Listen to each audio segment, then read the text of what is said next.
যমরাজ আজ দুটোকে তুলে এনেছি। আরে ভজনকে কেন আনলি জমদু? তোর তো এখন মৃত্যু লেখা নেই। এই জমদু তাড়াতাড়ি আমাকে ফেরত নিয়ে চল, নইলে আমার বডি পুড়িয়ে দেবে।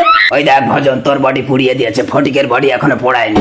আমার বডি এখনো পড়ায়নি, তাহলে আমাকে ফিরিয়ে দাও যমরাজ। না, তোর সময় শেষ। আমি সবাইকে বলে দেবো তোমরা 2 নম্বরই করে মানুষকে তুলে আনছো। ঠিক আছে, দাঁড়া দাঁড়া দেখছি। এই ভজনের জীবনটা বের করে নিয়ে ফটিকের বডিতে ঢুকিয়ে দিয়ে, তাহলে একটা বডিতে 2 জন বেঁচে থাকবে। এই দেখি জীবনটা দে তো। জীবন বের করেছি যমরাজ। যা ঢুকিয়ে দিয়ে। আমার স্বামীকে ফিরিয়ে দাও ভগবান। এবার ভজনের জীবনটা ফটিকের বডিতে ঢুকিয়ে দিই।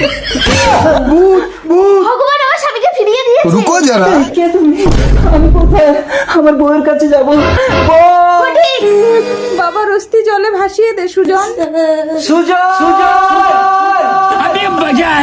সুজন, আমি তোর বাবা বিরাজ বনে। আমাকে ছবে না, বিধবার গায়ে কলঙ্ক লাগবে। বিরাজ, আমি তোমার স্বামী।